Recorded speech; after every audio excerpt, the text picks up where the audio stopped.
In this video, I wanted to redesign some Minecraft mobs and various 3D art styles. The results might make you lose sleep at night, but honestly, it's going in the portfolio anyways, I don't really care. Turns out 90% of you haven't redesigned the subscribe button yet, so that'd be kinda nice if you did that. For the first mob to redesign, I had to find two things, some inspiration, and then a mob that would go well with it. So I went around and saved tons and tons of Instagram posts that I thought would be fun styles to replicate. But there was one thing that I saw, that I knew I had to use, if not anything else. It involves taking a realistic human, and then giving it the head of a cartoon character. The style was pioneered by an art director in Egypt, Mohammed Halawani. And I just find them so hilarious, I knew they would probably work well for this project. So next I had to pick a mob that would work well. Most of the humanoid mobs would be funny, but I ended up settling on a villager. With those two things in mind, I got to work. For the base, I used a pre-made human from renderpeople.com. I got the 100K vertex version, and that ended up being perfect. I threw it in a scene with a couple of light sources, and I could already tell this was gonna be funny. I added in a backdrop by adding a plane, extruding the back face up, and beveling the corner. This always looks good, it's my go-to for lighting an object like this. And for color, I added a default material, and if you click the E key over these color boxes, you can sample any color with a single click. Hey, wait a minute, that reminds me of something else that you can turn a certain color with a single click. I sampled the villager's skin tone for this one so the scene would match. Sometimes that's a risky move because it's easy to end up blending the character and the background together, but this time, it could not have worked more perfectly. So anyways, I started blocking where the villager's head would go, and it was perfect, but I needed to delete this guy's head first. I counted the exact number of pixels for each side and added loop cuts accordingly. Next, I started mapping on the original textures to the head of the villager. The benefit of using the original textures is that you can go under UV, snap to pixels, and get rid of any overlapping or things like that. However, the downside is that it's blurry at first. But if you change the interpolation to closest instead of linear, it fixes the problem beautifully. So I'm just going around mapping the texture and testing out some new lighting, but something big was missing, the nose. And to be honest with you, I'm not even sure what I did here, so I'm just gonna show you. After the nose, I started prototyping camera angles that really made you feel intimidated by the absolute confidence of this man. Especially this one where he's looking down at you. I kept on doing that, but I needed to separate him from the background a little bit more. I added a couple lights, one behind and one to the side of him to emulate a typical 3-point light setup. I shot more angles, but it just wasn't looking right. This is when I implemented one of my 200 blender tips from the last video. I used a gradient texture on a plane to emulate what a softbox looks like. I used another of the tips to track this object to the villager so that when I duplicate it, it always faces the subject. It was then that I realized how much these tips increase the speed of my workflow, even if I don't remember 90% of them. This is when the lighting started to look absolutely excellent, and I beveled the edges slightly to take advantage of this nice rim lighting. I then started to render out the final images. Now let's take a look at the results.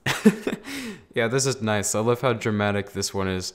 It's perfect. Next, I needed to pick another good mob for the project, and I ended up settling on a creeper, right? Everyone knows a creeper. I wanted this to be a cute creeper, something that could make people feel bad for killing them all the time.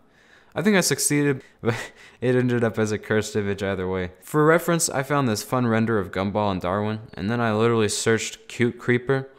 Let me put it this way, fellas. Do yourself a favor and never scroll down when searching for cute creeper. Just don't search that at all. People are messed up, dude. I found this image here, and it was nice, so I decided to use it as reference. The first step was to block out the model using my famous subdivided cube method. Then I did the main part, the eyes. I searched something I never thought I would have to search to find this reference image here, but it served its purpose. My plan for the mouth was to make a curved object and then cut it out of the original object using a boolean, but I decided to worry about it later. It turns out creepers have 4 legs, so I made those, and that makes it so much worse. Then I made the eyes fully reflective. I'm already tearing up at this point. Then I started messing with the shape of the mouth. I ended up doing this one because I thought it was so funny. Look how cute he is. Then I added fur.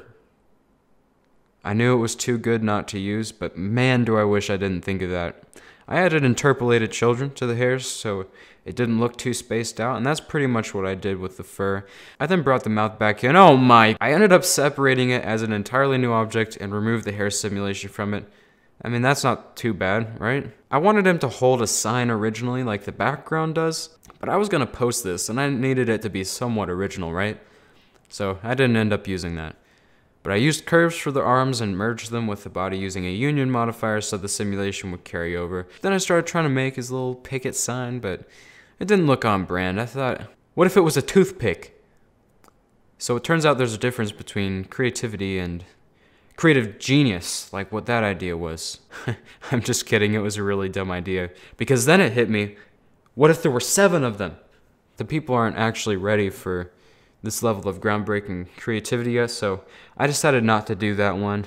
And I was using a stock image texture. I really tried it. I even gave it a little rubber band to hold it together. But then I went, what if it was a white flag so that I don't even need to make a sign? That's genius. All I needed to do now was enact a realistic cloth simulation, perfectly mimic the physics properties of such a flag in real life, and play the simulation forward to find the perfect frame and still mess it up and have to re-render it later. But then I went, what if I made a background in the actual Minecraft game and figured out that there's a thing called a structure block that allows you to export 3D structures in this awful format that no one uses except this web converter that turns it into another format that no one uses except this program called MC Edit, except that one doesn't work either. So then I say, okay, let's drill a hole into a super flat world at 11 frames per second with a render distance of 4 on fast graphics. Does anyone even use that? With Blender and literally everything else closed. And then download a sketchy conversion app from a Minecraft animation YouTube tutorial. Then I go, I'm hyperventilating. Then it actually works perfectly. Thank you, actually. So I position the little guy in there, add some lighting and things like that. And then I go, gasp, what if it was a stick? Like a Minecraft stick. So I do that, duplicate it, don't even line it up, delete what I had. Perfection. Depth of field, color correction, lighting adjustment, eyeball reflections, render it out. This is awful. It needs to be 4K so I can zoom in and see each individual strand of hair. Well, there it is, folks. If you like these mobs, follow me on Instagram, like the video, like the IG post, hit the bell notification, join the Discord, comment down below, share this on Reddit, buy the company of Target, watch more videos, 50K likes and I'll put them in the game.